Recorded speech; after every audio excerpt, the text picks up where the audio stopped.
Bienvenue dans cette vidéo d'exercices corrigés sur les tableaux en Python. J'espère que tu es prêt. On est parti tout de suite pour le premier exercice corrigé. Let's go!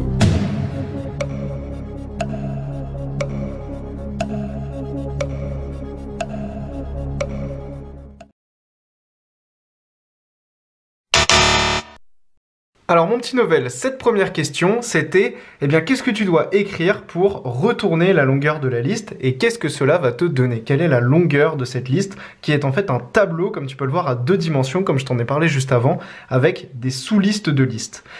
Pour récupérer la longueur d'une liste, comme on l'a toujours fait, on va utiliser len comme longueur, length en anglais, entre parenthèses le nom de ma liste, sachant qu'ici on a lst égale à ceci, donc le nom de ma liste c'est lst. Donc pour avoir la longueur de ma liste, je vais écrire len, entre parenthèses lst, le nom de ma liste. Et ici, quelle est la longueur de ma liste? Comme je te l'expliquais dans le cours, il faut faire très attention quand on a un tableau à 2 dimensions. Un élément, c'est en fait une sous-liste de liste. C'est-à-dire qu'ici, j'ai un premier élément avec une première sous-liste, ici un deuxième élément et ici un troisième élément. Donc en fait, la longueur de ma liste ici, c'est 3, car j'ai 3 sous-listes de listes et donc 3 éléments à l'intérieur de ma liste LST, tout simplement. Alors mon petit Novel, voilà la correction en image. J'ai ma liste LST égale à 1, 2, 3, 4, 5, 6 avec 3 sous-listes. Je vais donc exécuter mon programme, ce qui me crée ma liste de taille 3, 1, 2, 3, 4, 5, 6. Si je veux la longueur de ma liste, je vais appliquer len de LST, le nom de ma liste, ce qui me donne 3, qui est bien la longueur de ma liste. C'est super.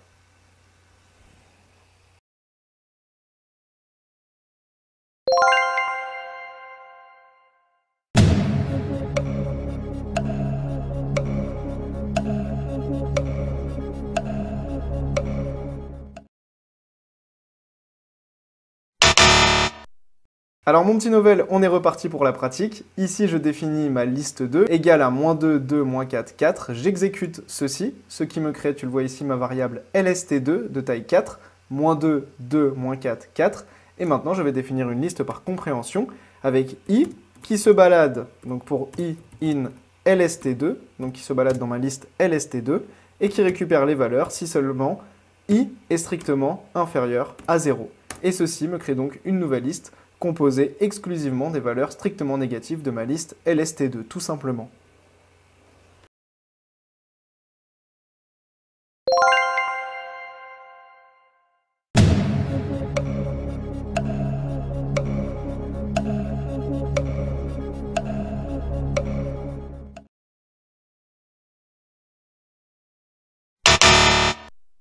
Allez, on est parti mon petit Novel pour cette dernière question un petit peu plus complexe et je vais construire la réponse avec toi. Donc on va définir par compréhension, donc en fait par une boucle, la liste des 3 premiers chiffres pairs.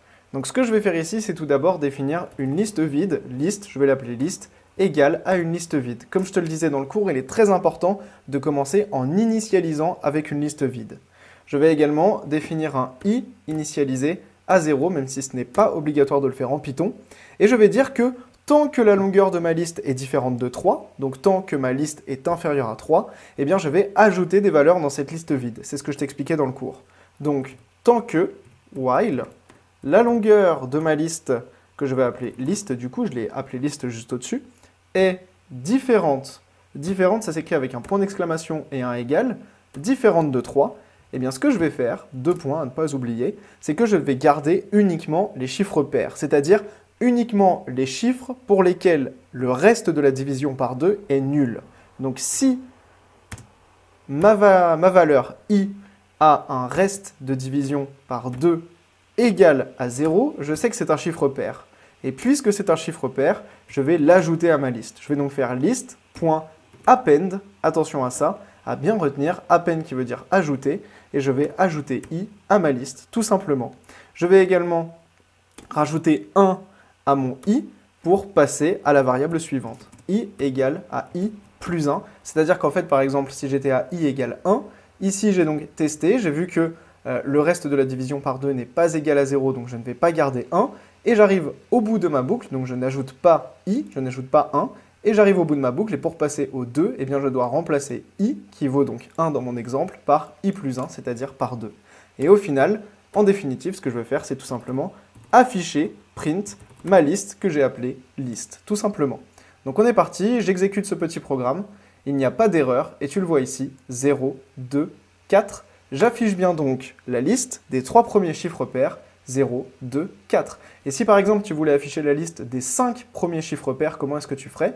Eh bien tu réaliserais cette fonction tant que la longueur de ma liste est différente de 5, pour avoir les 5 premiers chiffres pairs.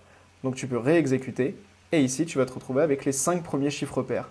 Et c'est là toute la puissance de l'informatique, c'est que tu peux automatiser ça et avoir par exemple les 100 premiers chiffres pairs, tac, et voilà, on a ici les 100 premiers chiffres pairs. Donc tu vois, c'est extrêmement puissant. Ce que je t'invite à bien retenir avec cet exemple, c'est plusieurs choses. Tout d'abord qu'il faut initialiser ta liste comme liste nulle. Ensuite, définir ta boucle en fonction de la longueur que tu veux pour ta liste. Et ici, avec le point d'exclamation égal qui veut dire différent de, donc ça à bien retenir. Et ici, i pourcentage de, qui est donc le reste de la division par 2 de ta variable i. La dernière chose à bien retenir, c'est que tu peux ajouter des éléments à une liste avec append et entre parenthèses l'élément que tu veux ajouter. Donc ici, ta liste, elle s'appelle list, on l'a appelée liste ici. Donc on fait list.append, c'est-à-dire ajouter à ma liste qui s'appelle list l'élément i. Et ne pas oublier dans une boucle de bien faire i égale i plus 1 pour bien, créer l'itération et passer à la variable i suivante. Donc là, tu as eu plein de conseils avec cet exercice et j'espère que tu les as bien notés.